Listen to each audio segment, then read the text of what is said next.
Alright guys, in today's video we are talking more about the PlayStation 5 and the next generation Xbox. We have some more comments to go over and discuss that are coming from multiple developers weighing in and giving their thoughts on different aspects of these next generation consoles. The first thing we're going to be highlighting is a developer who's actually talking about the PlayStation 5's Boost Clock, or the variable frequencies, and how, according to this developer, it actually opens up a lot of opportunities, which is obviously great news for the PlayStation 5. We are also talking about a developer from the Initiative, yes, Microsoft's newest studio. They're also talking about these next generation consoles, more specifically focusing on power, and claiming that raw power is not nearly as important as to how the developers will end up using it. So very interesting stuff there. And finally, we are talking about the PlayStation 5 Dualsense, more specifically the stereo vibration and the triggers, as we have some comments from the developers of Godfall claiming that apparently this actually works so well that you're going to be able to feel the clash of weapons, like you're going to be able to feel weapons clashing, which is really interesting. It's also interesting because tomorrow we're actually going to hear first hands-on impressions of the DualSense controller coming from Jeff Keighley. So obviously look forward to that, and I will talk about it in most likely a separate video. So this is what we're going to be going over in today's video. If you could do me a big favor, make sure you hit the like button to help it out and show your support. Hit the subscribe button so you don't miss any future content, and be sure to hit the bell notification icon so you're notified immediately anytime a new video goes live. But let's start here and go over what this developer had to say about the PlayStation 5's variable frequencies. Sony opted for some bold choices when it comes to the design of the upcoming PlayStation 5 console, and we don't mean just visually. The hardware features a revolutionary storage solution, according to Epic Games CEO Tim Sweeney, and we've covered that at length already. But that's not the most surprising feature of the PlayStation 5 hardware. When the full specifications of the gaming system were revealed, we learned that the CPU and GPU both featured a boost clock designed based on AMD's Smart Shift technology. That means the frequencies are variable, though they are capped at 3.5 gigahertz for the CPU and 2.23 gigahertz for the GPU. This is certainly unusual for a console. Microsoft, for instance, opted to have fixed frequencies on its next generation Xbox and recently threw a jab at their rival on this very topic. What do game developers think of the way the PlayStation 5 has been built? We asked Ryan Shaw, CEO and lead programmer of UK indie studio Kittitas and Friends. Hopefully I'm saying that correctly, and this is what he had to say. I think it's a bit like when developing for PC, where you have access to all that different hardware and you can kind of tune things based on your needs. And what Sony are essentially saying are, here's your tool of options. You can absolutely throttle to the max. We prefer if you didn't, but if there's a fringe case where you're just off by that tiny bit of performance you need, we will let you squeeze a little bit extra.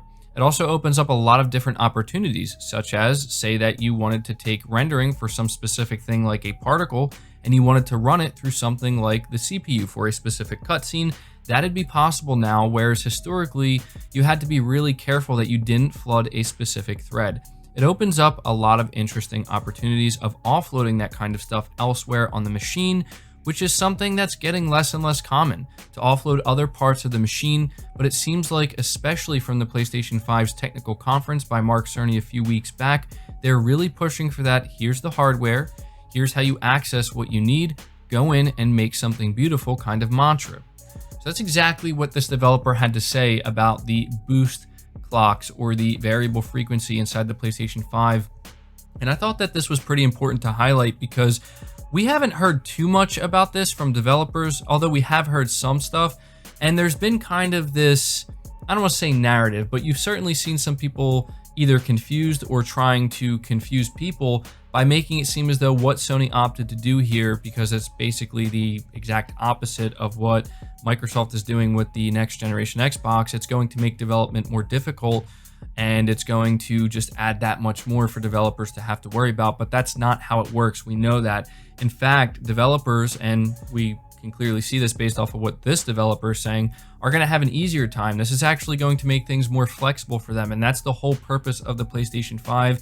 Every single design decision that went into the PlayStation 5 was simply to make development as easy as it possibly could be for developers. So the fact that Sony went with these boost clocks, or the variable frequency, it's essentially going to make it so that developers, as he put here, can kind of be more flexible in what they want to offload. If they want to offload something here or there, or kind of change things up a little bit just to make a certain aspect of their game run better or perform better, whatever it may be, they're going to be able to do that. Now, obviously, this doesn't mean that it's not possible for developers to do the same thing with, fixed clock frequencies. It's not the case per se, but there's just different pros and cons to each approach here. And we have a developer here who clearly is a big fan of what Sony is doing with the smart shift technology that they're implementing inside of the PlayStation 5. And so it's going to be really interesting to see how it all ends up working out at the end of the day. But there you go. We have one developer going on record saying that apparently the boost clocks inside of the PlayStation 5 open up a lot of different opportunities. So very interesting. Moving right along here, though, we're talking about the initiative and what this developer at the initiative had to say about these next-gen consoles. The Xbox Series X and PS5 both have quite a lot going for them, and it's clear that both consoles are emphasizing different aspects of their hardware in a bid to create next-gen experiences. The end result for both, however, is the same. They're both looking like incredible pieces of machinery, and the potential of what developers might do with that is more than a little exciting. In fact, the initiative's senior gameplay engineer, Francisco Asia Garcia, who has previously worked at Naughty Dog and Rockstar, thinks that it is exactly the thing that's going to define next gen. We recently had a lengthy chat about the upcoming next gen consoles, among other things, with Garcia, who's currently working at Microsoft's youngest first-party studio. And when asked about whether he thinks the differences between both consoles will have any functional impact, he said that that impact will instead come from how developers use the hardware at their disposal. There's more raw power, referring to the next generation Xbox, that's for sure, and you can push more when you have more power, Garcia said, but at the same time, ultimately, like you said, they are pretty evenly matched. I think the way you have to look at this is that there is a generation jump that is moving in the same direction for both consoles. I would even say this will apply to Nintendo, and it will come down not so much to the raw power they are going to have, but what the teams are going to do with that power. And I think they're evenly matched because from an architecture point of view, both will allow the same kinds of fundamental changes to the way we do things in games. So I don't think the big difference will be in how much more powerful it is, but rather in what we do with this new power line.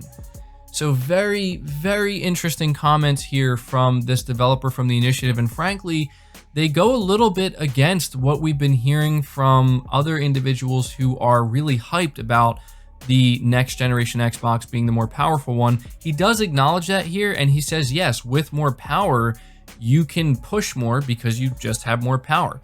But he also says something that I think is critically important, and I've kind of been saying for a while now, and I know a lot of you have been saying as well. And frankly, I think everybody is aware of this, but we have to kind of keep it at the forefront of our minds, is it's not just about raw power. It's about what the developers, what the talent can do with that power. And we've seen this generation with the PlayStation 4 Pro, what studios like Naughty Dog and even Sucker Punch with Ghost of Tsushima about to come out, what they've been able to do graphically. That's not to say that Microsoft's developers haven't been able to put on some graphical showcases of their own, because of course they have, but at the end of the day, it's not the raw power difference that's going to make the big difference. It's going to be what the developers can do. And this is why, frankly, I don't think any PlayStation fan really cares that much that the PlayStation 5 is the, quote, less powerful console, unquote, because we don't really think it's going to make that big of a difference for most games. I mean, maybe some third party, but when it comes to first party, we see how talented Sony studios are, and we see what Microsoft plans to do with their studios. So there we go. We have a developer from the initiative, and I agree with them 100%. It's not so much about the power itself. It's about how you utilize that power, what you do with it. And so we're going to see what Sony and Microsoft end up doing with the power of these new consoles. But to finish this video, we are talking a little bit about the Dualsense controller. The PlayStation 5 Dualsense controller, with its haptic feedback and adaptive trigger, will allow developers to recreate the feel of weapons clashing and more. Speaking with GameSpot, Godfall director Keith Lee talked about the DualSense controller and how its features will improve the entire experience. Stereo vibration and the resistance on the triggers allow the developers to create the feel of weapons clashing and how they resonate, which is not possible with current controllers. What's exciting about the DualSense controller is the fact that it has stereo vibration in terms of the rumblers, as well as resistance on the triggers. So one of the things that you can do is to create for the first time a sensation of your weapon hitting another weapon and how it resonates. The PlayStation 5 DualSense controller will also be able to replicate the feel of different surfaces when sliding, creating a very powerful experience.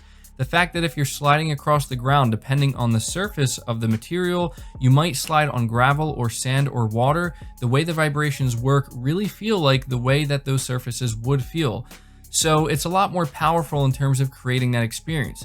The PlayStation 5 DualSense controller is setting out to be a real game changer for the next console generation, as multiple developers have been praising its features considerably. Bugsnax developer Young Horses highlighted last week how the controller's haptic feedback is unlike anything currently available.